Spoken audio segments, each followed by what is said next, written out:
வணக்கம் நேர்களே. கிருபானந்த வாரியார் பற்றி ஒரு சில விஷயங்கள். அவர் சின்ன பிள்ளையாக இருந்தப்போ வீணை அவர் கற்றுக்கிட்டாராமா. வீணை கற்றுக்க போகிறப்ப 5 கிலோமீட்டர் அவர் போக வேண்டிய சூழ்நிலை. 5 கிலோமீட்டர் நடந்தே போவாராம். வீணையை கையில் சுமந்துக்கிட்டு அவரோட குருக்கிட்ட போய் வீணை கற்றுக்கிட்டு வருவாராம். அங்கே போனதுக்கப்புறம் அவர் காலில் விழுந்து கும்பிட்டுட்டு வீணை கற்றுறதுக்கப்புறம் திரும்பி வர்றப்பையும் அவர் காலில் விழுந்து கும்பிடுவாராம்.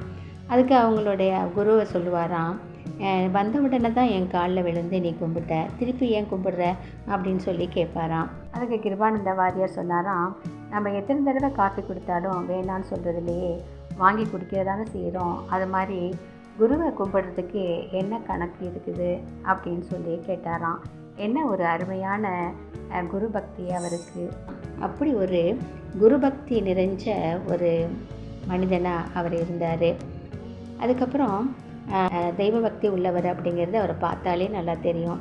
அவர் நெற்றி நிறையா திண்ணூறு விட்டுருப்பார். கழுத்தில் நிறைய முத்திராட்ச மாலைகள் அணிஞ்சிருப்பார். கை கால் எல்லாமே அவர் என்ன பண்ணுவார், திருநீர் பட்டை போட்டிருப்பார். நிறைய கோயில்களில் பிரசங்கம் பண்ணுவார். அதனால் அவருக்கு தெய்வ பக்தி நிறைந்தவர் அப்படின்னு சொல்லிட்டு யாருக்கும் தெரியாமல் இருக்காது. ஒரு தடவை கிருபானந்த வாரியாரை பார்த்து ஒருத்தர் கேட்குறாரு, என்ன சாமி இது என்ன நெத்தியா இல்லை சுவரா, வெள்ளை அடித்து வச்சுருக்கீங்களே அப்படின்னு சொல்லி கேட்குறாரு. எதுக்காக அப்படி கேட்குறாரு அப்படின்னா, அவர் நெற்றி நிறைய திருநூறு அடித்து வச்சுருப்பார். அதுக்கு அவர் சொன்னார், என்ன பதில் சொன்னார்னா, நல்ல ஒரு பதில் சொல்லியிருக்கிறாரு பாருங்கள். குடியிருக்கிற வீட்டை தான் வெள்ளை அடிப்பாங்க, குட்டி சவத்துக்கு யாரும் வெள்ளை அடிக்க மாட்டாங்க அப்படின்னு சொல்லிட்டு தன் நெத்தியை பார்த்து, இங்கே தெய்வம் குடியிருக்கிற வீடு, அதனால தான் நான் வெள்ளை அடிச்சிருக்கிறேன் அப்படின்னு சொல்லிட்டு குலுங்கி சிரிச்சாராமா. இப்படி அவர் அழகாக பதிலடி கொடுத்துருக்குறாரு. இன்னொரு சம்பவம், காஞ்சி மகா சாமிகள் கிருபானந்த வாரியாரை ஒரு தடவை அவரோட ஆசிரமத்துக்கு கூப்பிட்றாரு. அவரை பார்க்குறதுக்காக கிருபானந்த வாரியார் போகிறாரு. போனதுக்கப்புறம் அவர் பெரிய உடல், அவர் ரொம்ப குண்டாக இருப்பார். தொப்பை பார்த்திங்கன்னா நல்லா பெருசாக இருக்கும். அப்படியே தொப்பை தரையில் விழும்படி காஞ்சி மகாசாமியை விழுந்து கும்பிட்றாரு.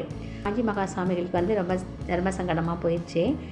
அவர் சொல்கிறாராம், நான் இந்த மாதிரி என்னை கும்பிடக்கூடாது அப்படின்னு சொல்லிட்டு நான் ஏற்கனவே என்னோடய சிஷியர்கள்ட்ட சொல்லி வச்சுருக்கிறேன், அவங்கெல்லாம் அவங்ககிட்ட சொல்லலையா அப்படின்னு சொல்லி கேட்குறாரு. அதுக்கு கிருபானந்த வாரியார் என்ன சொன்னார் தெரியுங்களா, அவங்களோட கடமையை அவங்க செஞ்சாங்க, என்னோடய கடமையை நான் செஞ்சேன் அப்படின்னு சொல்லிட்டு ரொம்ப தன்னடக்கமாக பதில் சொன்னாராம்மா. இப்படி கிருபானந்த வாரியார் சிறு பிள்ளையில் குரு பக்தி நிறைந்தவராக இருந்தார், தெய்வ பக்தி நிறைந்தவராக இருந்தார், தன்னடக்கம் மிக்கவராகவும் வாழ்ந்து வந்தார். அதே மாதிரி நாத்திகர்கள் ஏதாவது கேள்வி கேட்டார்கள் அப்படின்னாக்க அதுக்கு தக்க பதிலடியும் கொடுப்பார். நல்ல ஒரு மாமனிதன் தான் அவர். பிடிச்சிருந்தால் லைக் பண்ணுங்கள். நன்றி, வணக்கம்.